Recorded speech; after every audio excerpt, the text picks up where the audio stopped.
Hey everybody, this is herculespetix, founder, curator, docent, and gift shop employee of the herculespetix Academy of Comic Book Studies. Today we're going to be looking at The Mutant Book of the Dead by Mack White, the great cartoonist hailing from Texas. This was published in 1994 by Starhead Comics, the small indie publisher out of Seattle. They put out a lot of good stuff over the years. I don't know if they're still going though. But I don't know if you guys are familiar with Mack White, but ever since like the early 90s, maybe even late 80s, he's been contributing to anthologies, putting out his own comics, mini comics even, just put out a lot of stuff, all these little short stories for the most part, and they're all fucking hilarious and bonkers, and just nobody's brain works like Mack White's, let's just say that. He's a really smart guy, but his comics are zany and nutty and just fun as hell, but packed with all these crazy concepts. And he's just really great cartoonist. I don't think I've ever read a bad Mack White story in my life, and I've read a lot of them because he was in all the anthologies that I loved to buy back then. Start off with this nice cover. I wanted to show off this thing. I must have picked this up at a Comic-Con. Metacomics number 3 by Mack White. So it's this almost the same cover, but then he drew these characters in the background. And this Metacomics contains a story we're about to read that's reprinted in The Mutant Book of the Dead. So I'm probably going to kick that out of the Academy. I never realized it's all in here. So I'll probably going to sell that at the next Frankenstein comic swap. Let's crack this open. We start off with a 2-pager, Welcome to Chester County. This is kind of the milieu where Mack White tells a lot of stories. It's this crazy, weird little town in Texas. And for some reason, everyone's a mutant there. And no one seems to comment upon it. It's just natural to them. And strangely enough, though, they're very Christian, though. So it's almost like small town America, but with this crazy, even though they're very Christian, they almost do like these pagan-like things. Like it says here, the Bobville Baptist Church annual heretic burning and snake roast. So they burn heretics. And apparently there's this giant rattlesnake that lives outside of town. Nobody's ever seen it because anyone who has seen it hasn't survived. And they sometimes feed sacrifices to it. So it's just very strange. Chester County is world famous for its rattlesnakes, which come in all sizes. This is so great. Here's the thing about Mack White, even though he's drawn lots of crazy stuff, like this stuff, but he's so straight the way he draws. Like just this. It's not cartoony, really. It's just very straight. It kind of reminds me of like Ogden Whitney and Herbie. The surrealism of Herbie stories are even better because Ogden Whitney draws it so straight, and almost like all those artists for like Jimmy Olsen and Superboy comics during the Mort Weisinger era.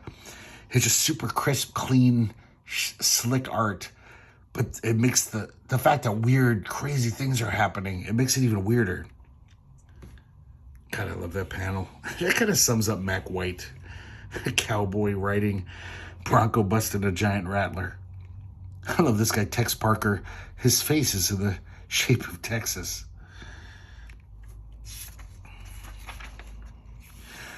So this story, this second story here, The Mutant Book of the Dead, I think it had a different title.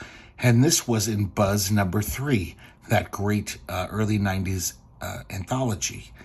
And we looked at that like, God, it was one of the first videos we looked at actually, almost a year ago. And if you want to check that out, Buzz is a really good anthology. And partially because Mack White's in it, because he always makes an anthology better. So we see this giraffe neck dude. I don't think he has a name. And he smells a rhubarb pie coming from Jenny Sue Tyler's house. So he peeks his head in the window. And Jenny Sue Tyler, who's like half cow, she lassos him. And she says, I'll only let you go and have some of that pie if you service me. I'm horny. Meanwhile, we see Jenny's, I don't know if this guy is her beau or wants to be, but he's in love with her. And he's bringing her some fresh snake meat as a love offering. Just silly things like this. At the door, he's just farting. Poot. Maybe I'm just never grew up, but that's funny to me. So he kind of barges in and sees Jenny Sue having sex with the giraffe neck guy. He's brokenhearted. I forgot to mention that this guy Seth, his brothers are on his shoulders like a Belial in the basket case, you know. So Seth takes out his knife, and chops off the head of the giraffe neck guy. Jenny Sue's basically just furious with him just because she messed up her house. Because he got blood all over the floor. She's like, get on out of my house and take your snake with you. She throws the snake at his head.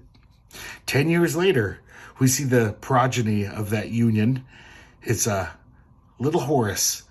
And Horace has got a giraffe neck like his paw. And he's got cow horns like his maw. And he's running home, interrupting Jenny while she's on the toilet in the outhouse. And she's like, Ma, Seth and his brothers cornholed me again. And she has no sympathy. She's just like, you're lucky they didn't chop your head off like your father. Now go get me some toilet paper. And he just runs off crying. This poor little kid. He sees the head of his father, which is for some reason mounted on the wall. Well, I guess his name's Cyrus, it says. And he has an idea. You see a little light bulb over his head. So now we cut away to Seth. He's eating that rattlesnake, kind of crying into his rattlesnake because Jenny Sue don't love him. And he sees young Horace. And Horace kind of leads him into these snake pits. And he basically took the mounted head of his father, tied some cow horns to it, so Seth would think it was him, and kind of propped it up behind this fence.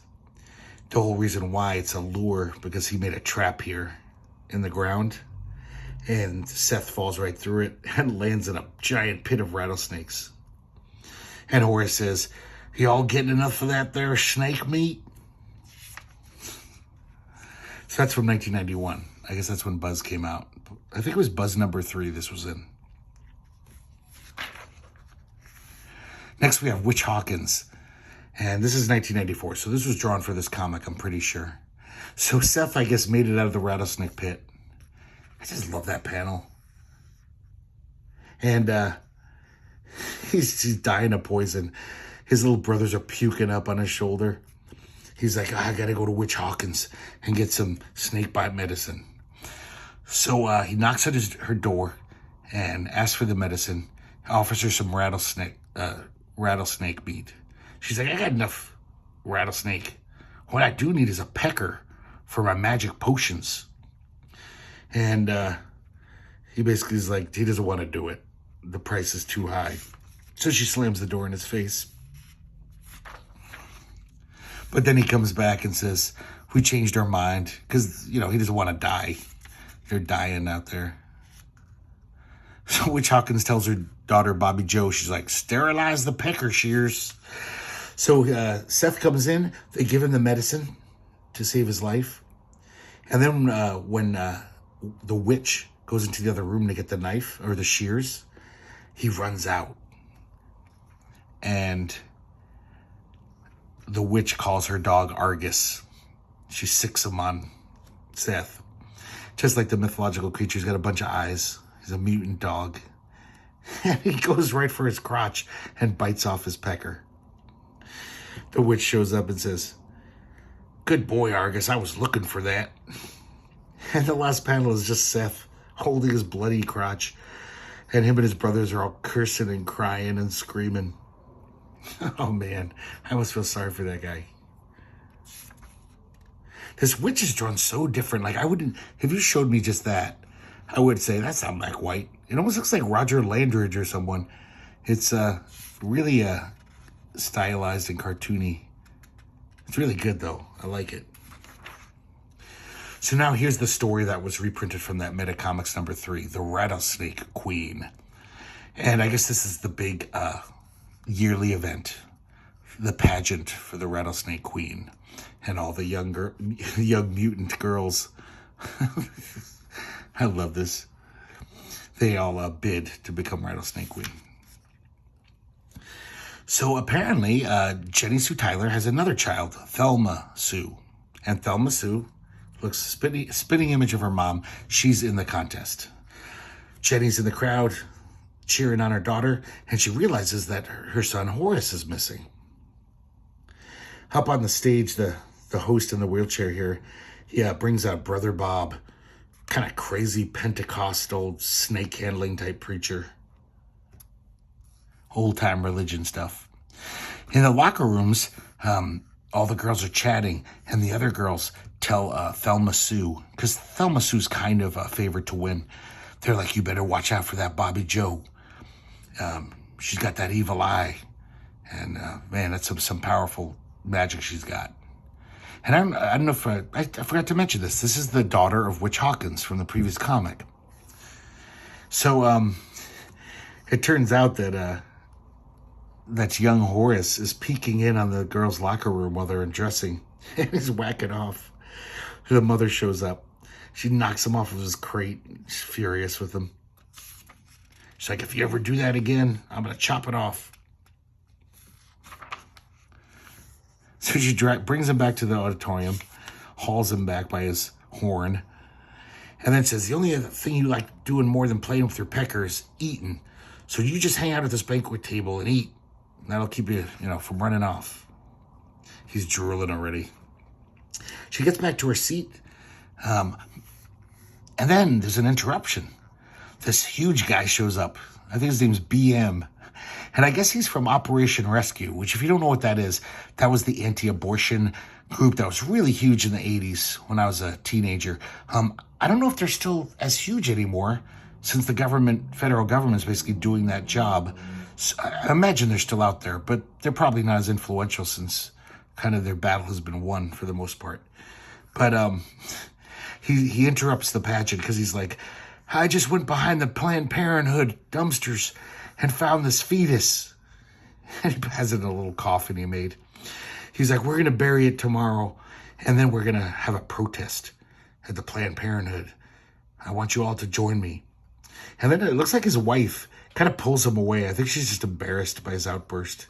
And says, come on, BM. And she lures him to the banquet table and just starts shoving food in his mouth. Just eat a brownie and shut up.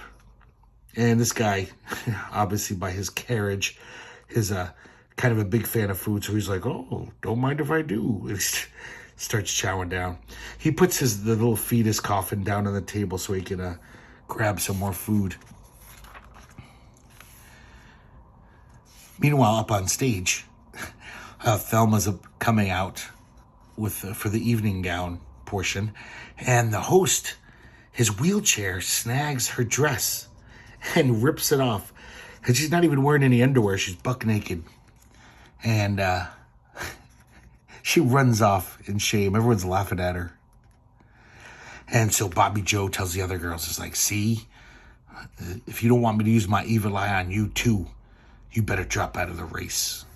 And they all are terrified, and they do. As you can see, there's a misprinting here. This fades out here. I can show you even though it's smaller, but that's what it should look like if it was printed correctly. So, God, this part's hilarious. So Horace is just so ravenously eating everything on the banquet table. He chomps down on the fetus and swallows it.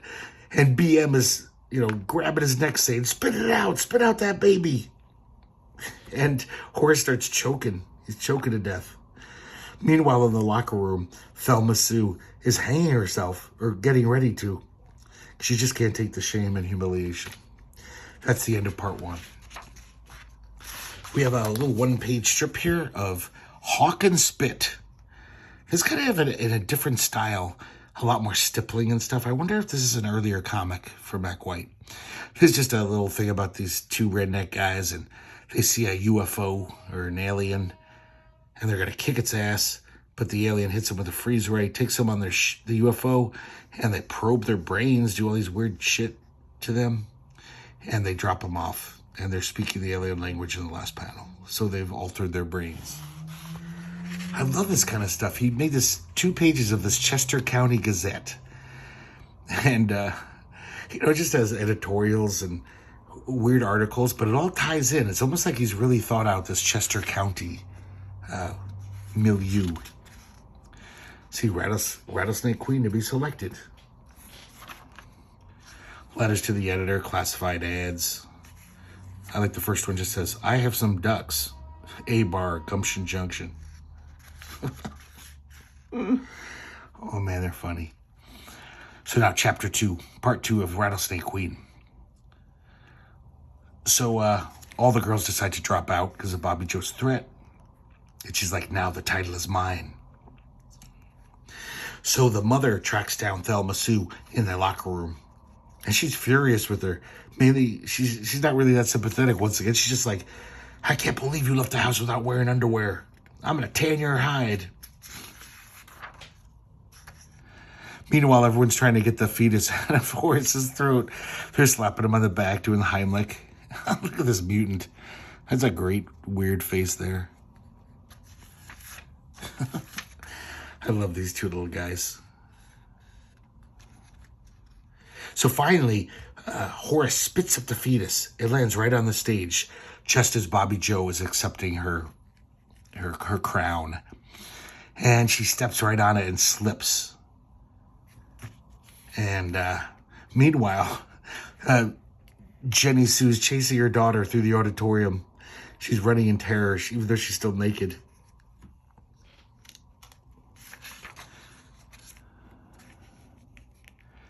And the guy in the wheelchair says, we need a doctor. Look at this doctor. He's just like a brain smoking. I love this. It turns out Bobby Joe died. She broke her neck in the fall.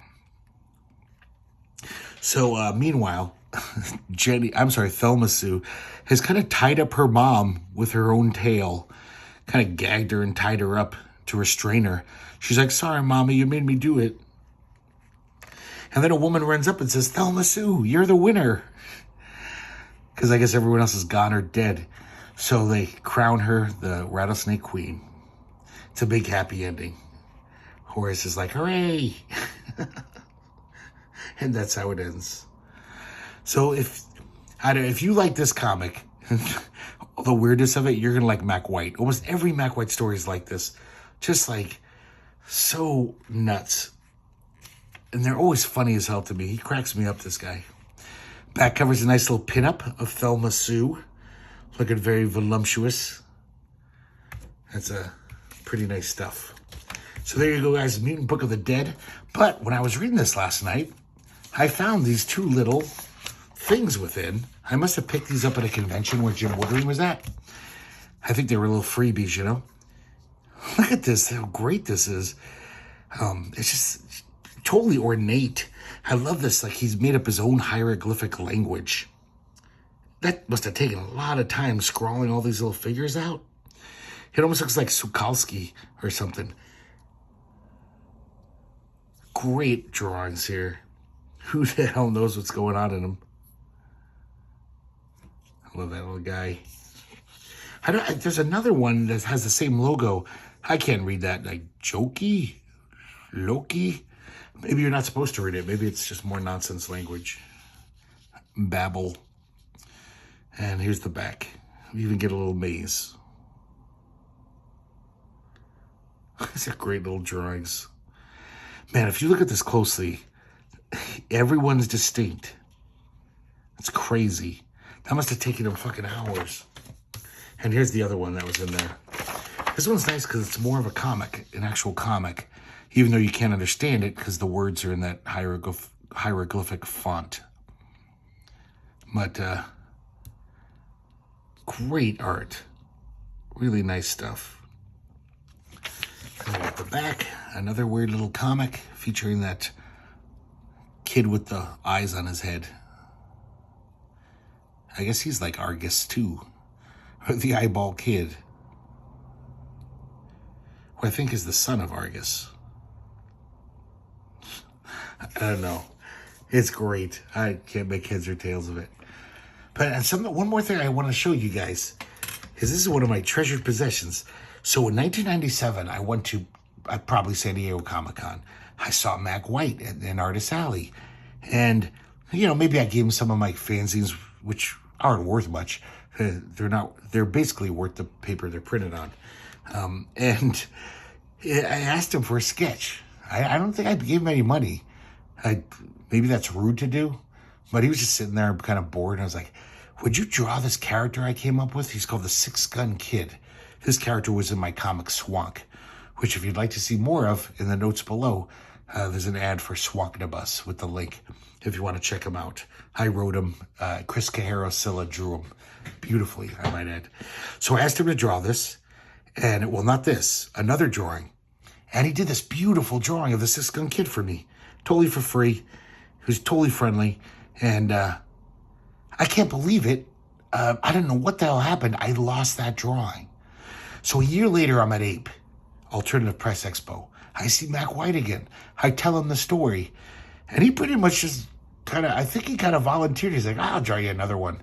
Of course, I'm enough of a boorish oaf that I might have asked him for another one after losing the first one. I can't remember, but he seemed like a really nice guy.